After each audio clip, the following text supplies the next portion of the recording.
Allah mengingatkan kepada kita. Kata Allah Subhanahu wa taala, nanti lihat dalam surat Al-Isra ayat yang ke-15 itu. Allah sudah menggambarkan kepada kita. Kata Allah, nanti akan ada masanya ketika umatku beribadah kepada Allah Subhanahu wa taala akan menjadi dua bentuk golongannya.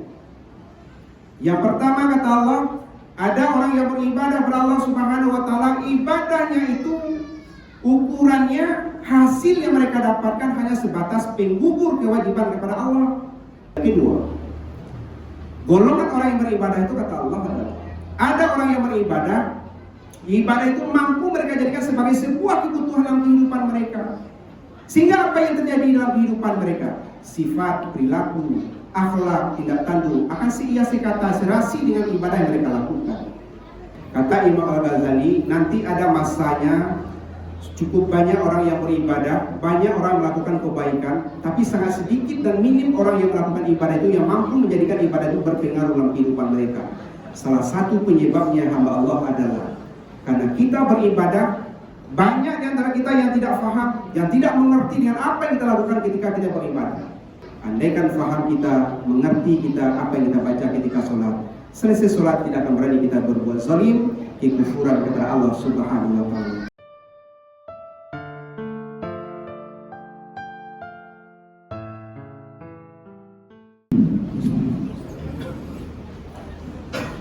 Alhamdulillahirabbil alamin.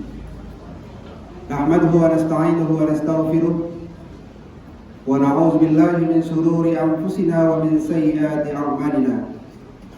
May yahdihillahu fala mudilla lahu wa may yudlilhu fala hadiya lahu. Asyhadu an la ilaha illallah wa asyhadu anna Muhammadan abduhu wa rasuluh sallallahu alaihi wasallam la nabiyya ba'da. Allahumma salli wa sallim ala Muhammad wa ala alihi wa sahbihi ajma'in. Amma ba'du fa ya ibadallah, usikum wa iyaya bitaqwallah faqad fazal muttaqun. Ittaqullaha haqqa tuqatih wa la tamutunna illa wa antum muslimun. Faqala Allah ta'ala fil Qur'anil Karim, a'udzu billahi minasyaitonir rajim. Bismillahirrahmanirrahim.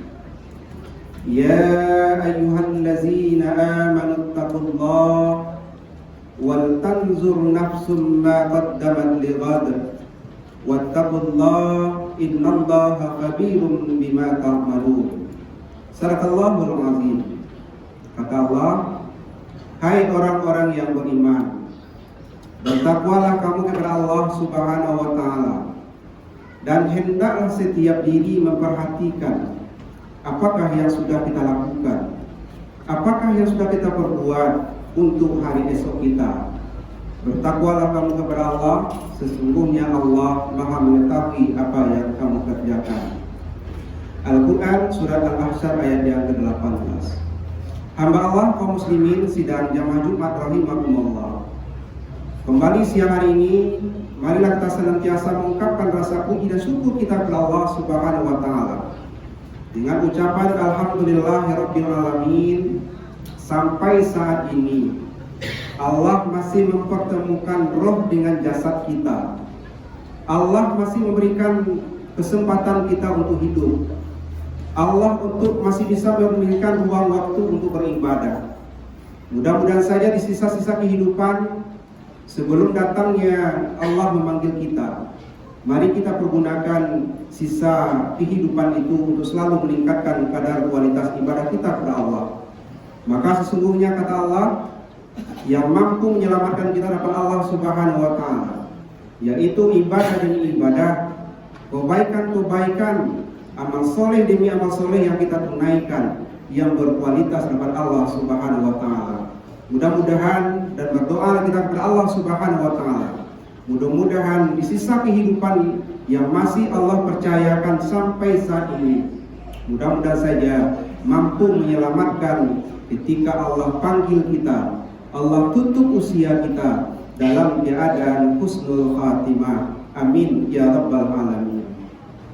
Selanjutnya salam kita aturkan kepada Allah Subhanahu wa taala. Semoga disampaikan kepada arwah Nabi kita, yakni Nabi Muhammad sallallahu alaihi wasallam. Allahumma salli ala Muhammad wa ala ali Muhammad. Hamba Allah kaum muslimin sidang jamaah Jumat rahimakumullah. Dalam waktu yang relatif singkat dan terbatas siang hari ini, sebagai landasan khutbah kita, Al-Quran surat Al-Ahzab ayat yang ke-18 yang telah dibacakan di awal khutbah tadi. Tentu bagi kita orang-orang yang beriman, beberapa hari ke depan insyaallah kita orang-orang yang dipanggil oleh Allah, orang yang beriman, akan memasuki bulan suci Ramadan. Tentu bagi kita selaku orang-orang yang dipanggil oleh Allah, orang yang beriman, dan iman itu akan sempurna ketika kita lengkapi dengan ketakwaan kita kepada Allah.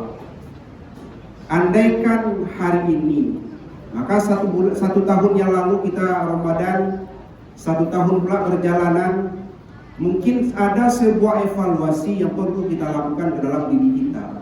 Dalam rangka apa? Dalam rangka mempersiapkan akan masuki bulan suci Ramadan tahun ini.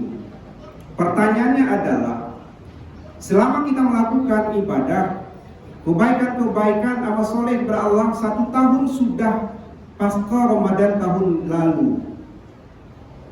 Andaikan kita orang-orang yang beriman, dan keinginan iman itu kita lengkapi dengan ketakwaan, akan sempurna iman itu ketika kita mengatakan, menandakan diri kita mencapai tingkat ketakwaan. Maka kata takwa itu adalah kesempurnaan Allah Subhanahu wa Ta'ala.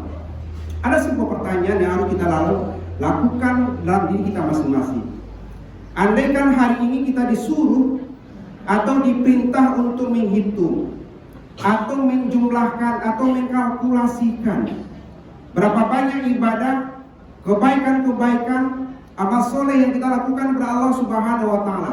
Bagi kita orang-orang yang menyatakan dirinya beriman kepada Allah, sedikit agak sulit kita untuk menghitungnya. Maka pertanyaannya adalah, dari sekian banyak ibadah, kebaikan, amal soleh yang sudah kita tunaikan, yang sudah kita dirikan kepada Allah Subhanahu wa Ta'ala, kira-kira sampai hari ini berapa persentase dari ibadah yang kita lakukan itu yang sudah mampu mewarnai kehidupan kita? Berapa kira-kira persentase dari kebaikan-kebaikan amal soleh yang kita lakukan yang sudah mampu mewarnai kehidupan kita? Toh hari ini kita selaku umat Islam misalnya masih merasakan dalam kehidupan kita, masih ada orang-orang yang beribadah kepada Allah, kebaikan-kebaikan mereka lakukan, amal soleh mereka tunaikan. Di sisi lain dalam kehidupan mereka apa yang terjadi? Sifat, perilaku, akhlak, tindak tanduk, kebiasaannya selalu saja berseberangan dengan ibadah yang mereka lakukan kepada Allah Subhanahu wa Ta'ala. Maka kenapa ini terjadi dalam kehidupan kita? Apakah kita tidak beribadah? Apakah kita tidak melakukan kebaikan, amal soleh kepada Allah? Kita lakukan.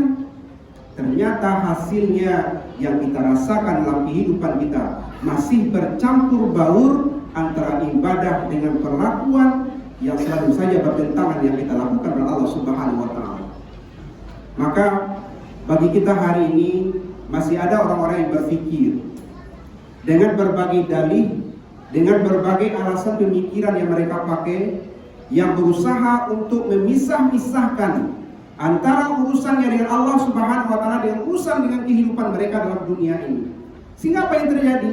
Ibadah jalan, di sisi lain dalam kehidupannya sifat perilakunya selalu saja bertentangan dengan ibadah yang mereka lakukan. Hamba Allah, kaum muslimin sidang jamaah Jumat rahimakumullah. Maka tidak salah Al-Quran Allah mengingatkan kepada kita. Kata Allah Subhanahu wa Ta'ala, nanti lihat dalam surat Al-Isra ayat yang ke-15 itu. Allah sudah menggambarkan kepada kita. Kata Allah, nanti akan ada masanya ketika umatku beribadah kepada Allah Subhanahu wa Ta'ala akan menjadi 2 bentuk golongannya. Yang pertama kata Allah, ada orang yang beribadah kepada Allah Subhanahu wa Ta'ala, ibadahnya itu ukurannya, hasil yang mereka dapatkan hanya sebatas penggugur kewajiban kepada Allah. Kalau alih bahasanya dalam kehidupan kita, masih ada orang-orang yang beribadah, ibadah itu hanya pelapis tanya. Sudahkah Anda beribadah? Jawabannya sudah. Sudahkah Anda melakukan menebarkan kebaikan-kebaikan amal soleh? Jawabannya sudah. Yang mereka rasakan tidak pernah mencerminkan nilai-nilai ibadah itu dalam kehidupan mereka. Apa contohnya? Yang pertama, masih ada orang-orang yang beribadah kepada Allah. Kapan mereka beribadah? Ketika Allah berikan teguran, ketika Allah berikan peringatan, ketika Allah berikan musibah, atau sedikit Allah uji kehidupan kita dengan persoalan-persoalan kehidupan. Maka ketika rasa ujian, rasa musibah, rasa peringatan hidup dalam lingkungan persoalan-persoalan kehidupan mereka, di saat itu baru ingat pada Allah Subhanahu wa Ta'ala. Tapi tatkala rasa ujian, rasa musibah, hidup sudah kembali normal, mereka kembali untuk meninggalkan perintah Allah Subhanahu wa Ta'ala. Contoh yang kedua, masih ada orang-orang yang beribadah kepada Allah Subhanahu wa Ta'ala. Kapan mereka beribadah? Ketika ada sesuatu yang mereka inginkan, ada sesuatu yang mereka harapkan, sehingga ibadah yang mereka lakukan sebagai alat, sebagai tumbal dalam rangka mencapai sebuah tujuan mereka. Sesungguhnya hamba Allah, bagi kita orang-orang yang mengatakan diri kita menyatakan iman, identitas kita Islam, tetapi kelompok-kelompok yang seperti inilah yang paling banyak yang kita adopsi dalam kehidupan kita. Masih ada di antara kita yang memperalat, yang mempergunakan ibadah sebagai tumbal, sebagai alat dalam mencapai sebuah tujuan kita. Contoh simpel saja hamba Allah, misalnya ada anak keponakan kita yang mau menikah misalnya, masih ada jawaban-jawaban dari anak cucu keponakan kita ketika kita tanya besok siapa yang akan menjadi wali nikahnya, misalnya ayah saya Pak, bapak saya, sholatkah bapak dan ayah kita? Cukup beragam jawabannya. Ada yang menyatakan 15 hari yang lalu, 1 bulan yang lalu, 2 bulan yang lalu, papa saya sudah mulai sholat Jumat Pak. Maka ini yang terjadi. Maka khatib menyimpulkan, masih ada orang-orang yang beribadah, ibadah itu mereka jadikan sebagai alat, sebagai tumbal untuk mencapai sebuah tujuan mereka. Maka apa yang terjadi dalam kehidupan mereka? Ketika tujuan mereka sudah mereka capai, kembali untuk meninggalkan perintah Allah Subhanahu wa Ta'ala. Contoh yang ketiga misalnya, masih ada orang-orang yang beribadah, tapi dalam kehidupannya tidak pernah nampak nilai-nilai ibadah tadi dalam kehidupan mereka. Yang nampak itu selalu saja berlawanan. Masih ada sifat sombong, masih ada angkuh, yang tidak saling menghargai, meremehkan orang lain, atau yang lebih fatal lagi, masih ada orang-orang yang menyatakan dirinya beribadah kepada Allah, sementara hubungan silaturahim di antara mereka belum lagi baik. Maka tidak salah Allah mengingatkan kepada kita, jangan pernah kita berharap, jangan pernah kita memimpikan ibadah kita akan diterima oleh Allah Subhanahu wa Ta'ala kalau sekiranya hubungan silaturahim kita belum lagi baik.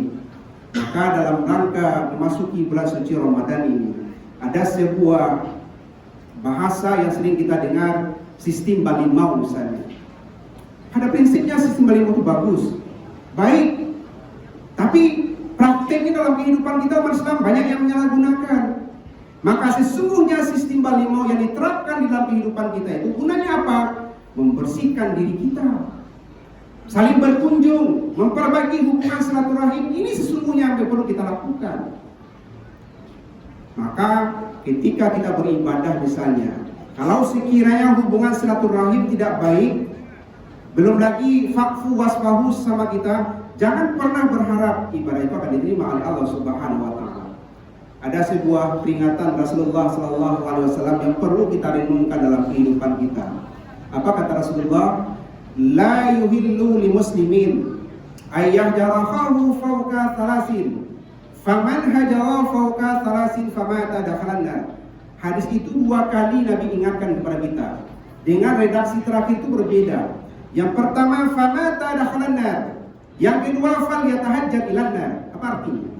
Tidak halal, tidak baik, haram hukumnya seorang muslim dengan muslim lainnya tidak tegur sapa, tidak saling babunyi, tidak saling memaafkan. Faman hajara fawqa thalasin, kalau sudah lewat dari 3 hari belum lagi saling memaafkan, tegur menegur, sapa menyapa di antara mereka. Apa peringatan Rasulullah pertama? Famata dakhalanna, ketika dia meninggal dalam keadaan dendam itu, Allah telah sediakan neraka bagi mereka.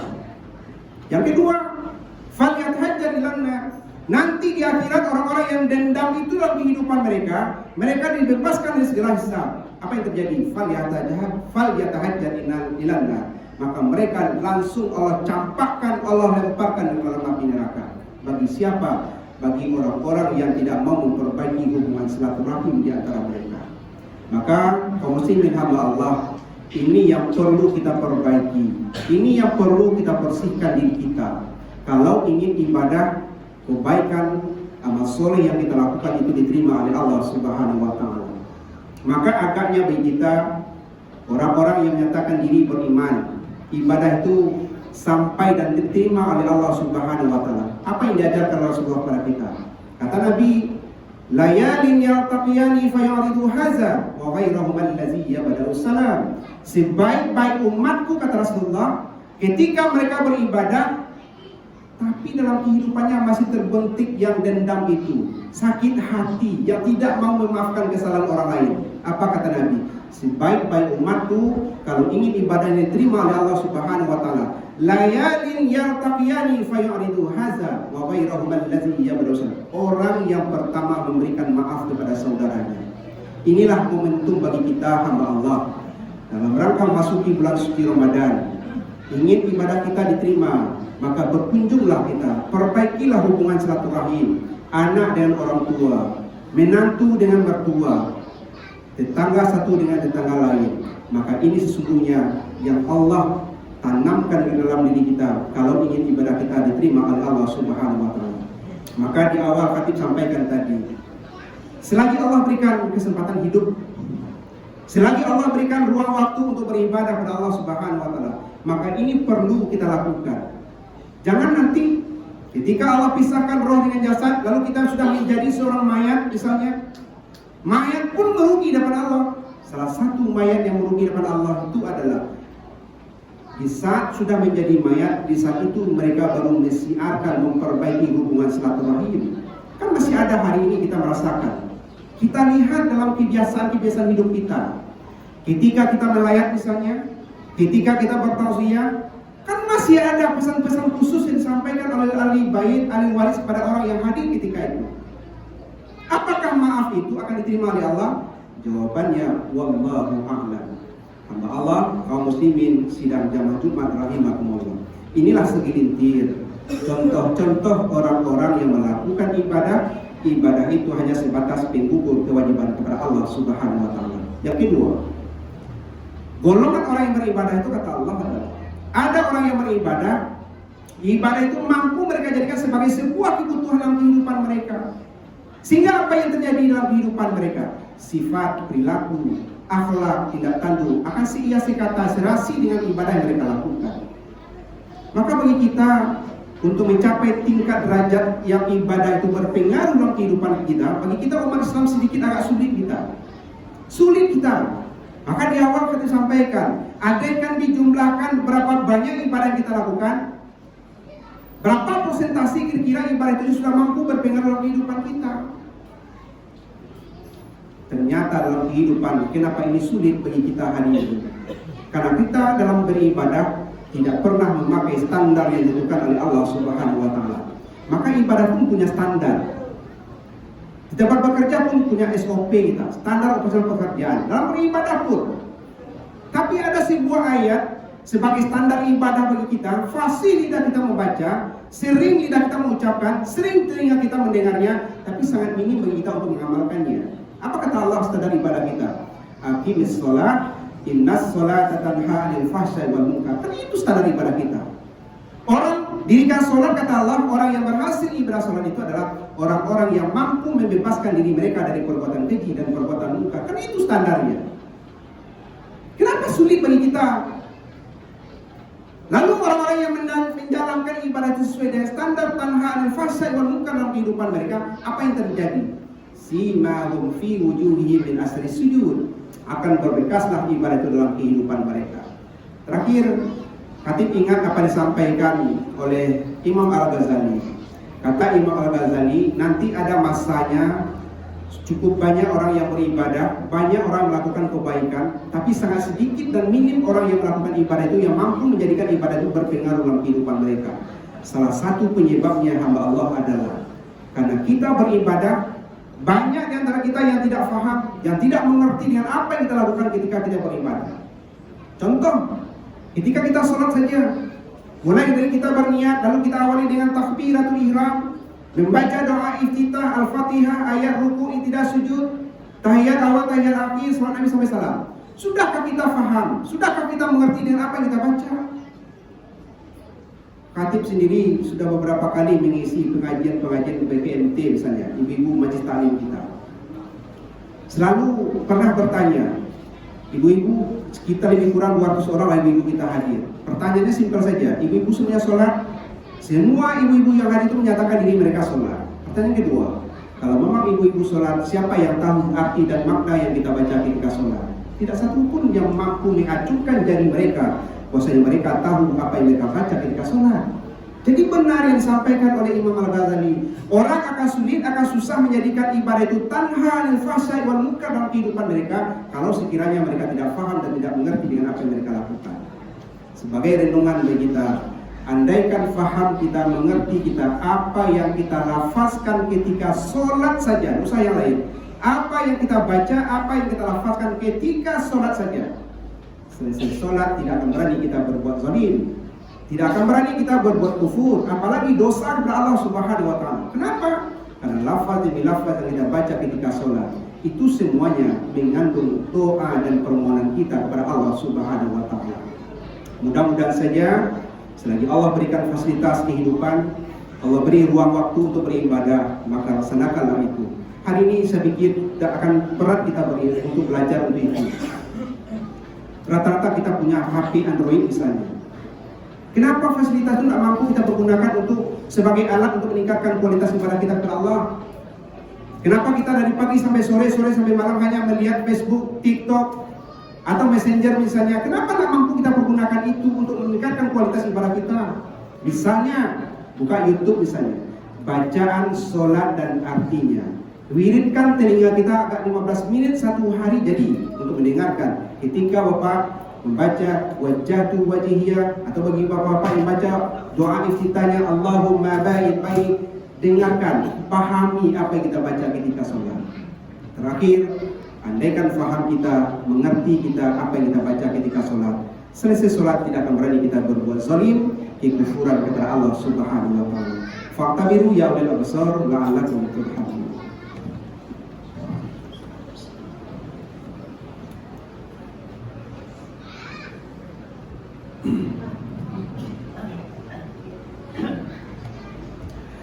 Alhamdulillahirabbil alamin. Arsala rasulahu bil huda wa dinil haqq liyuzhirahu 'ala dini kullihi wa kafa billahi shahida. Asyhadu an la ilaha illallah wa asyhadu anna Muhammadan abduhu wa rasuluhu sallallahu alaihi wasallam la nabiyya ba'da. Allahumma shalli wa sallim ala Muhammad wa ala alihi wa sahbihi ajma'in. Amma ba'du fa ya ibadallah, usikum wa iyaya bittaqwallah faqad fazal muttaqun. Ittaqullaha haqqa tuqatih wa la tamutunna illa wa antum muslimun. Faqala Allah ta'ala fil Qur'anil Karim, a'udzu billahi minasyaitonir rajim. Bismillahirrahmanirrahim. Wa la takunu kallati naqadat azlaha min ba'di quwwatin ankatha. Apa kata Allah?